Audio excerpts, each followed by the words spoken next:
बिस्मिल्लाहिर्रहमानिर्रहीम। सबक number 15, मखरज number 13, हुरूफ़ लिसविय्या।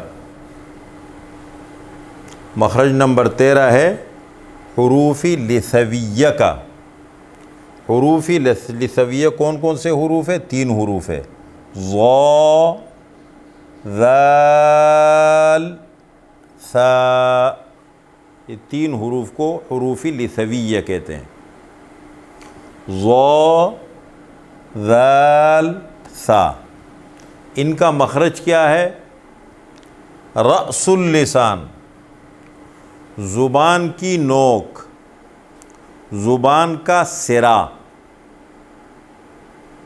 जब सनाया उलिया के किनारे से लगे। रअसुल लिसान, ज़ुबान की नोक जब सनाया उलिया के किनारे से लगे तो उससे ये 3 हुरूफ अदा होते हैं, ज़ा, ज़ाल, सा। ये तीनों नरम हुरूफ है, सिफत के एतबार से तीनों नरम हुरूफ है और तीनों हम मखरज है।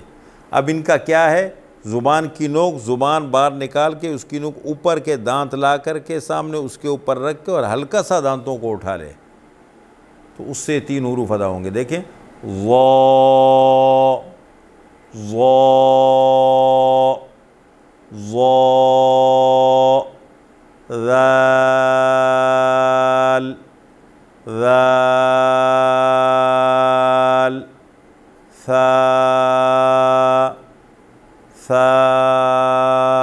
तो ये हो गया मखरज नंबर 13 हुरूफ़ लिसविय्या का। इनको हुरूफ़ लिसविय्या क्यों कहते हैं? इसलिए कि लिसा के माने हैं मसूड़ा। लिसा अरबी ज़ुबान में मसूड़े को कहते हैं और चूँकि ये लिसा मसूड़े के करीब से अदा होते हैं, ज़ुबान उसके मुकाबिल आती है, लिसा के करीब से अदा होते हैं, इसलिए इन तीनों हुरूफ को कहते हैं हुरूफ़ लिसविय्या। तो ये मखरज नंबर 13 हमने आज पढ़ा। जज़ाकुमुल्लाह।